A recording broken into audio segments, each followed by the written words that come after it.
অনেকেই আছেন da Vinci resolve ব্যবহার করতে চান না। এদের যে নোট ব্যবহার করতে হয় এটার কারণে। কেননা লেয়ার বেস সফটওয়্যারগুলো তাদের কাছে অনেক বেশি সহজ মনে হয়।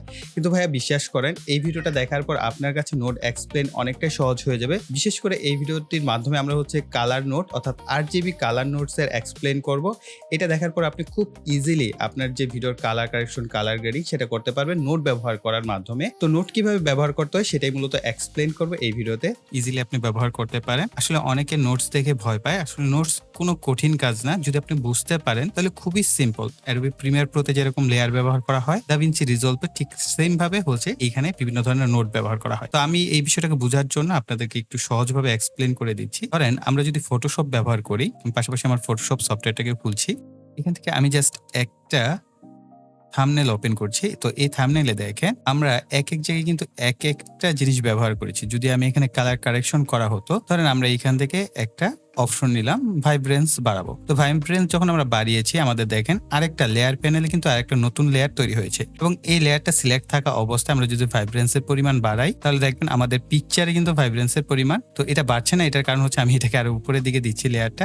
এই যে দেখেন ভাইব্রেন্সের পরিমাণ বেড়ে গেছে, তাই না? স্যাচুরেশন এবং ভাইব্রেন্স আমরা দুটোটাকে কি কন্ট্রোল করতে পারছি। ঠিক একইভাবে আমরা যেরকম ফটোশপে একটা লেয়ার বাই লেয়ার কাজ করি, অ্যাডোবি প্রিমিয়ার প্রোতে একটা লেয়ার বাই লেয়ার কাজ করি, ঠিক সিমিলার ভাবে আমাদের দাভিঞ্চি রিজলভে একটা নোট কাজ করে। এই জিনিসটা যদি আপনি বুঝতে পারেন তাহলে নোটস আপনার কাছে একেবারে সিম্পল। বিশেষ করে কালার নোটস কঠিন কোনো কিছুই না। তো আমরা এইখান থেকে আমার একটা ভিডিও কালার নোট এক্সপ্লেইন, আমরা এটাকে জাস্ট ওপেন করে দিচ্ছি। এখানে দেখেন বেশ কিছু নোটস আমি ব্যবহার করেছি। তো এই নোটস গুলো যদি জুম ইন অবস্থায় থাকে তাহলে অল্ট প্রেস করবেন কিবোর্ড থেকে এবং এটাকে নিচের দিকে টানবেন। ওকে, তো এইখানটায় আমি কিবোর্ড মাউসের জন্য আপনাদের জন্য একটা অপশন তৈরি করা হয়েছে, যাতে করে আপনারা খুব সহজে বুঝতে পারেন আমি কিবোর্ডের কোন কিটা প্রেস করছি প্লাস মাউসের কোন বাটনটাকে আমি প্রেস করছি। এতে খুব সহজে বুঝতে পারবেন। তো আপনি আপনার এই যে নোটস এর অপশনটা, এটাকে যদি জুম ইন করতে চান, অল্ট প্রেস করে মাউসের হুইল ঘোরাবেন তাহলে জুম ইন হবে। আর অল্ট প্রেস করে নিচের দিকে ঘোরালে জুম আউট হবে। এভাবে আপনারা জুম ইন জুম আউট করতে পারেন। আর এখানে আপনারা অলরেডি নোটস দেখে ভয় পাওয়ার কোনো কিছু নাই। তো এই নোটস গুলোর কিন্তু একটা নাম এখানে দেওয়া হয়েছে। এটা কেন আপনাদের এক্সপ্লেন করে সহজে বোঝানোর জন্য এই জিনিসগুলোকে তৈরি করা হয়েছে। তো দেখেন প্রথমে ট্রান্সফর্ম ব্যবহার করা হয়েছে, এরপরে কোয়ালিফায়ার ব্যবহার করা হয়েছে, এরপরে প্রাইমারি ব্যালেন্স করা হয়েছে, কার্ভস ব্যবহার করা হয়েছে, এরপর ব্যালেন্স করা হয়েছে, এরপরে আমরা এসডিআর এর কিছু কাজ করেছি, আবার এখানেও এসডিআর এর কাজ করা হয়েছে। তো এই ভিডিওটার যে সমস্ত কাজ করা হয়েছে সেগুলো কিন্তু পুরোটা নোট বেসিস কাজ করা হয়েছে। আর এইখানে যে নোটগুলো ব্যবহার করা হয়েছে এগুলোকে বলা হচ্ছে সিরিয়াল নোট। তো আমরা এই প্রত্যেকটা নোট এখন ডিলিট করে দিচ্ছি। তাহলে দেখতে পাবেন আমাদের ভিডিওটা পূর্বে এরকম একটা অবস্থান ছিল। এটা সোনি জিবি E10 S-Log 2 তে রেকর্ড করা, এই কারণে ভিডিও ফুটেজটাই এরকম ফ্ল্যাট প্রোফাইল দেখা যাচ্ছে।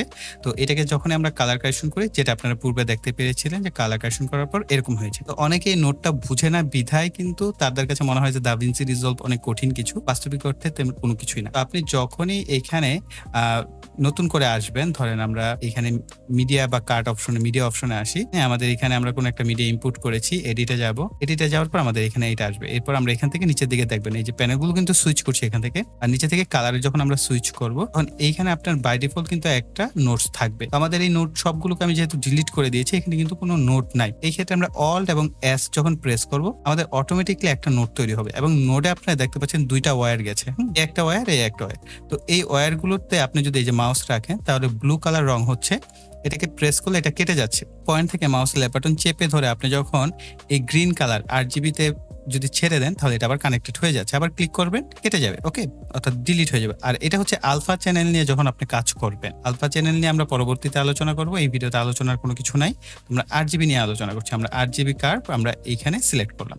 ওকে, এখন ধরেন আপনার আরো একটা নোটের প্রয়োজন। একটা নোটের পর আপনি আরেকটা নোট কিভাবে নেবেন? আবার অল্ট এস প্রেস করবেন, এটাকে বলা হয় সিরিয়াল নোট। আমরা আরো একটা সিরিয়াল নোট নিলাম। এরকম ভাবে আপনার যেই কটা নোট আপনি চাইলে প্রথমে নিতে পারেন, অথবা কাজ করতে করতে আপনি নোট অ্যাড করবেন। যে কাজটা আমি করি, কাজ করতে করতে নোট এখানে অ্যাড করা হয়ে থাকে। আর এইখানে আপনি ওয়ার্ড স্পেসে দেখতে পাচ্ছেন আমার যথেষ্ট পরিমাণ স্পেস আছে। তো আপনার হয়তো এরকম স্পেস নাও থাকতে পারে। সেই ক্ষেত্রে আপনি এই উপরের দিকে দেখবেন এই গ্যালারি অপশন ওপেন করা, লার্টস ওপেন করা, হ্যাঁ, মিডিয়া পুল ওপেন করা, ক্লিপ ওপেন করা, সমস্ত বিষয় যখন আপনার ওপেন করা থাকবে, এই যে আপনার স্পেসটা কিন্তু কমে আসছে। এক এক কাজের সময় এক এক ভাবে আমার এই যে উইন্ডোটা আছে এটাকে অ্যারেঞ্জমেন্ট করে নিই। আপনি আপনার কাজ অনুযায়ী অ্যানাউন্সমেন্টটা করে নেবেন। ওকে, এই পাশে উপরের দিকে দেখতে পাবেন বেশ কিছু ইম্পর্টেন্ট বিষয় নোটস রয়েছে।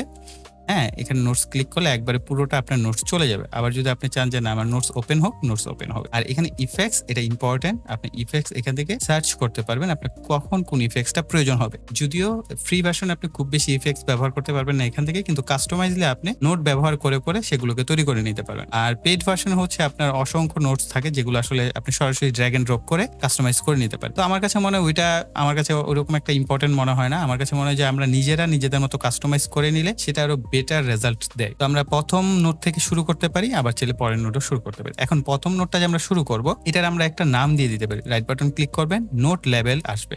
তো এখানে আমরা দিয়ে দিচ্ছি ট্রান্সফর্ম। এখন ধরেন এই ট্রান্সফর্ম নোডের কাজ যেটা হবে সেটা হচ্ছে, আমি যেহেতু এইখানে অ্যাসলক 2 তে ভিডিওটাকে রেকর্ড করেছি, যদি আপনি অ্যাসলক 3 তে ভিডিও রেকর্ড করেন তাহলে এখানে আপনার সেই অ্যাসলক 3 টাকে বুঝিয়ে দিতে হবে যে আমি আমার ক্যামেরায় এইভাবে ফুটেজটা রেকর্ড করেছি, এই সেটিংস আছে, তুমি এই সেটিংস নাও। তখন দাভিন্সি রিজলভ নিজে থেকেই একটা কালার প্রোফাইল তৈরি করে দিবে। এতে করে আপনার ভিডিও এডিটিংটা আরো বেশি সুন্দর হবে, কালার কারেকশনটা আরো পারফেক্ট হবে। ওকে, আর যদি আপনি আপনার স্মার্টফোন থেকে রেকর্ড করেন তাহলে আপনার এই অপশনটার প্রয়োজন নেই, অর্থাৎ এই ট্রান্সফর্ম অপশনটার প্রয়োজন। তো আমরা সার্চ বারে আসবো, এখানে এসে আমরা সার্চ করব কালার স্পেস ট্রান্সফর্ম। এই যে দেখেন 2 নাম্বারটা কালার স্পেস ট্রান্সফর্ম। আমরা এটাকে জাস্ট টেনে ধরে এই ট্রান্সফর্মের উপর ছেড়ে দিব। ছাড়ার পর এখানে দেখতে পাচ্ছেন কালার স্পেস ট্রান্সফর্ম। তো আমরা এইখানে হচ্ছে আরো বেশ কিছু অপশন পাচ্ছি, আমরা এইখান থেকে সেগুলোকে সিলেক্ট করে দিব। ওকে, তো আমি আমার যে প্রোফাইলটা আছে সেটা দিয়ে দিচ্ছি। ভিডিওটা কিন্তু শুধুমাত্র নোট এক্সপ্লেন হচ্ছে না, আপনাদের যে ভিডিওর কালার কারেকশন করা হয় সেটার একটা বেসিক ধারণা আপনারা এখানে পেয়ে যাবেন। ওকে, আর ইনপুট গামা আমরা এখানে দিব সোনি অ্যাসলক 2। এই যে অ্যাসলক 2 দেখতে পাচ্ছেন, এই যে অলরেডি আমাদের কালারের একটা প্যাটার্ন চলে আসছে। আউটপুট কালার স্পেক আমরা আবারও এখানে দিব র্যাক 709। এই যে আউটপুট গামা যেটা আছে এটা আমি গামা 2.4 ব্যবহার করি।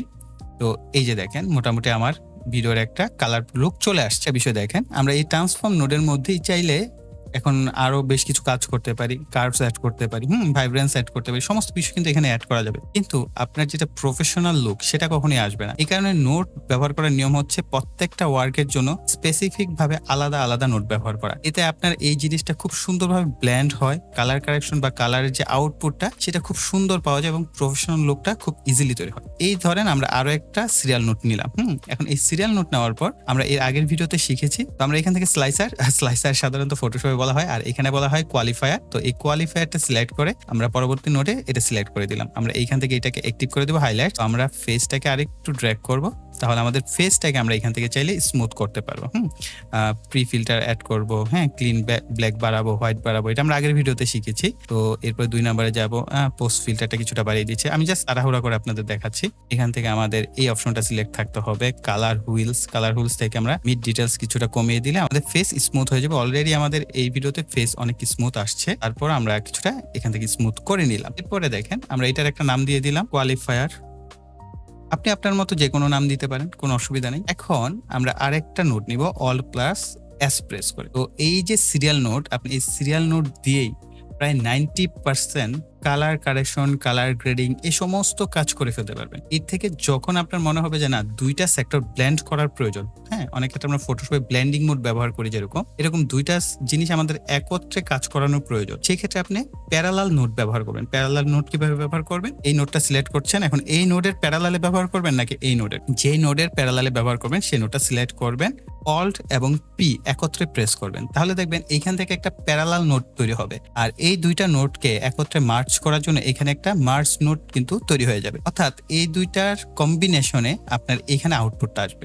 দেখাচ্ছি, ধরেন আমরা এই নোটটাকে সিলেক্ট করলাম। সিলেক্ট করার পর আমরা এইখান থেকে এক্সাম্পল স্বরূপ আমরা এখান থেকে এটা কালারের যে টেম্পারেচার এটাকে আমি কমিয়ে দিলাম, আর এই পাশেরটাকে সিলেক্ট করে নিচেরটাকে সিলেক্ট করে আমরা টেম্পারেচারের যে টিল্ট সেটাকে আমি বাড়িয়ে দিলাম।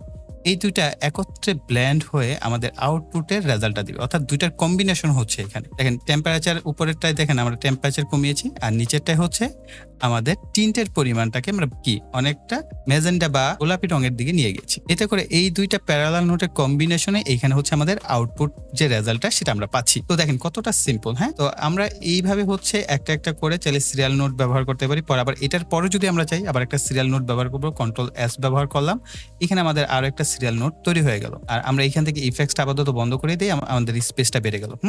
এখন ধরেন এইখানে আমি কালার বুস্ট অপশনটা ব্যবহার করলাম। তো আমাদের এখানে দেখেন এই যে কালার বুস্ট হচ্ছে। এই যে এখানে কালার বুস্ট আছে নিচের দিকে। শ্যাডো লেভেল আপনি কম বেশি করতে পারেন যদি আপনি চান। আপনি এখান থেকে হিউ লাইটস কম বেশি করতে পারেন। তো একটা করে নোট নিবেন, একটা করে আপনার যে টাস্ক সেটা কমপ্লিট করবেন। দেখেন কতটা সিম্পল। অনেকের কাছে হয়তোবা এই নোডের ভয়ে অনেকে দাভিঞ্চি রিজলভ ব্যবহার করে না। তো আমি নিজেও আমার কাছে এই নোট বিষয়টা খুব ক্রিটিক্যাল মনে হতো। পরবর্তীতে দেখলাম যে কালার নোটই আলাদা। আপনি কালার নোট এই সিরিয়াল আর প্যারালাল দিয়ে আপনি কালার নোটের সমস্ত কাজ করে ফেলতে পারবেন। কিন্তু পার্থক্য হচ্ছে ফিউশন নোট। ফিউশন নোট আর কালার নোটের মধ্যে বেশ কিছুটা পার্থক্য রয়েছে। ফিউশন হচ্ছে আপনার অ্যাডোবি আফটার ইফেক্টস এর মতো কাজ করে। সেখানে হচ্ছে আপনি মোশন গ্রাফিক্স করবেন, ক্লিন মোশন গ্রাফিক্স তৈরি করবেন, সে সমস্ত অ্যানিমেশনের কাজ করবেন, অ্যানিমেটেড টেমপ্লেট তৈরি করবেন, ইউআই তৈরি করবেন, ইউআই ডিজাইন করবেন, সে সমস্ত ক্ষেত্রে আপনি ফিউশন নোট ব্যবহার করবেন। ফিউশন নোটের কাজই পুরো আলাদা। তো এটার উপর কি আপনারা ভিডিও চান কিনা তাহলে অবশ্যই প্রিয় ভাইকে একটু কমেন্ট করে জানাবেন যে ভাই হ্যাঁ আপনি ফিউশন নোটের উপর একটা ভিডিও করেন। এটা অবশ্য এত ছোট ভিডিও হবে না, কালার নোট যেহেতু খুব ছোট একটা ভিডিওর মাধ্যমে আপনারা খুব ইজিলি এক্সপ্লেন করতে পারলাম। কিন্তু ফিউশন নোটটা অসংখ্য নোডের এখানে অ্যারেঞ্জমেন্ট করা যায়, যার কারণে এইটার উপর আপনাদের প্র্যাকটিক্যাল বিভিন্ন ভিডিও দিতে হবে। তাহলে আপনারা বুঝবেন যে এই নোটগুলো কিভাবে মূলত কাজ করে বা পারফরমেন্স করে। সো আই থিঙ্ক এখন আপনারা যে নোট ব্যবহার করা সেটা মোটামুটি শিখে গেছেন, অর্থাৎ কালার নোট বা আরজিবি কালার নোট যেটাকে বলা হয় সেটা আপনারা এখন অনায়াসে ব্যবহার করতে পারবেন। এরপরে যদি আপনাদের কোথাও কোনো সমস্যা থেকে থাকে বা নতুন কোনো কিছু জানার থাকে অবশ্যই আমাকে একটু কমেন্ট সেকশনে জানাবেন, তাহলে এটার উপর সেপারেট ভিডিও আপনাদের জন্য নিয়ে আসবো। আর যারা এই পর্যন্ত ভিডিওটি দেখেছেন তাদেরকে অসংখ্য ধন্যবাদ। তাদেরকে বলবো ভাইয়া প্লিজ ভিডিওতে একটা লাইক, কমেন্ট এবং শেয়ার করবেন। আর যারা এখনো চ্যানেলটিকে সাবস্ক্রাইব করেনি চ্যানেলটিকে সাবস্ক্রাইব করে পাশে বেল বাটনটি অ্যাক্টিভ করে দেবেন পরবর্তী ভিডিওর নোটিফিকেশন পাওয়ার জন্য। সো এই বলে এখানে বিদায় নিব। সকলে ভালো থাকবেন, সুস্থ থাকবেন, tata. Timeline open, coffee ring on the desk, playhead parked on a frozen frame, cursor feels like a jet, stacked up layers, B-roll waiting its turn, color wheels like a painter's tray, making daylight out of burn. Cut on the beat, let it breathe and slice, turn my day into a clean highlight, from a mess on the card to a story to dream.